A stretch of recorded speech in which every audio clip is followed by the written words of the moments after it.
Tonight's stories come straight from Reddit. Real people, real experiences, and the kind of moments that stay with you long after the lights go out. So lock your doors, turn down the lights, and let's get ready for some of the creepiest stories the internet has to offer.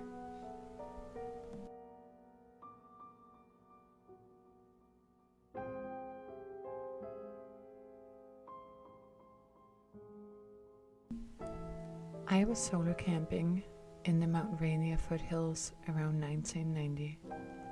I was getting ready to climb into my sleeping bag, and the entire area went absolutely silent. Not even a whisper. I was in a small clearing with a tree line about 60 feet away, using a large granite rock as a heat reflector for my fire. If you've spent any time in the woods, you know it's never silent, not even at night. I didn't have my gun with me, but slowly reached out and took hold of the handle of my camp knife. I eased it out of the sheath and sat there silently for a second, and I will put my hand to God that from the tree line I heard a low chuckle, like someone with a very deep voice found my pathetic weapon amusing. I spent the entire night sitting next to the largest fire I could build, back against that rock, knife in my hand, and not even within a heartbeat of sleeping. The moment I could see my hand in front of my face, I threw everything in my pack, stomped out my fire, and bolted for the trailhead where my car was.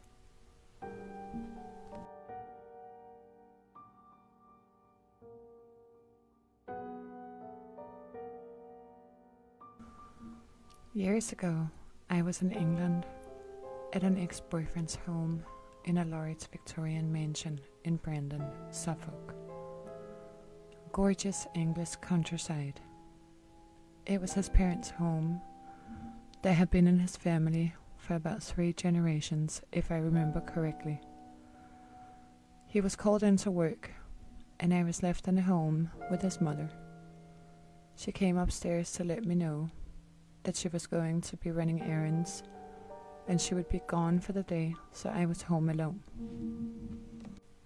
About an hour passed, and I got up to use the bathroom, which was inside the bedroom. Instinctively, I went in, and I locked the door out of habit, even though I was home alone. The door to the bedroom was closed, and the door to the bathroom was closed and locked.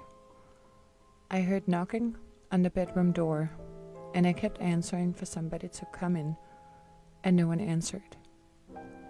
I heard knocking again, called out again for them to come in, and no answer. I assumed it was his mom who forgot something and returned to the house. A couple of minutes later, I heard a woman's voice from the other side of the wall in the bathroom calling my name, and I kept answering, really thinking it was his mom. I heard this woman calling me 3 or 4 more times, to which I answered, but I never got a response. About 45 minutes later, my ex came home, and I told him how his mom was knocking on the door, and she must not have heard me. But she was calling me, and I was answering, but she didn't hear me. I really felt bad, because when I left the bathroom, she had left the house again. He was super confused, because he told me his mom had been out all day, and she wasn't back home, so I told him that she must have left. She told me she was leaving, but then less than an hour later, I assumed she forgot something, because she definitely came back, and was knocking on the door and calling me, because I could hear her from the bathroom. His mom got back home about 3 or 4 hours later, and around the dinner table, I apologized for not getting to her before she left the house again, and she looked at me like I was absolutely insane. She had no idea what I was talking about, so I explained the story, and she very flippantly said, "Oh, that must have been the ghost of that girl." And everyone laughed. I laughed too. But this house was super creepy, and I kind of believed it because I definitely believe in paranormal stuff. My ex got really serious and looked at me and said, "I'll talk to you about it later." After dinner, we went back upstairs, and he said for me to show him where I could hear the woman calling me from. And I said, "Oh, just from the other side of the wall in the bathroom." And he said, "The wall in the bathroom?" I said, "Yeah, the wall in the bathroom." And he said, "Which wall?" So I went into the bathroom and pointed to the wall, and he said, "You realize that that was the wall that is going to the outside, right?" We were about 4 stories up. This house was massive, a literal mansion. He said that I became white as a ghost because I didn't even realize that that was the case. We were extremely high up, and on the other side of that wall was a courtyard with an in-ground pool far below us. He proceeded to tell me a story about a young woman back in the 1800s or so who lived in a house with her family and entered a relationship with an older man that the family did not approve of, and they forbade her to see him. She rebelled and continued to see him anyway. When the family found out that she was secretly seeing him, they locked her in a room, which happened to be my ex's bedroom. I'm not quite sure how long she was locked in a room for, but there used to be a train tracks that ran behind the house that you could still see in that courtyard. Apparently, she threw herself onto the train tracks out of the window, and people have heard her calling their names for years on end since she died. The whole family assumed that she was the one calling me because I was always at that house.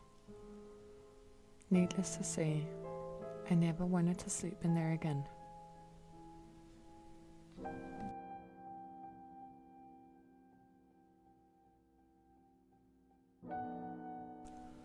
I would view this as attracting bad things to a place which may not exactly be a ghost. When I was in elementary school, I had a friend who moved to live with their grandpa. This was at a trailer park in Southern California. The people next door were strange. As kids, we heard rumors the guy was abusive and maybe devil worshipping. Well, this was the 80s and satanic panic. We thought adults were dumb, but the area we lived in did have big problems with unsolved crimes and weird deaths. The people got kicked out of the trailer park.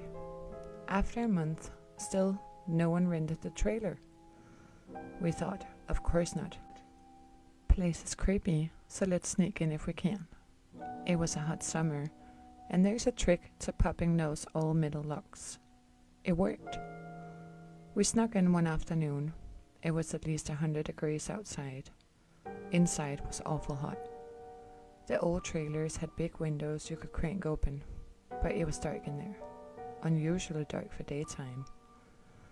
I thought about bolting, but my friend wanted to see if there were signs of devil worship or blood. Thought we were in Scooby-Doo.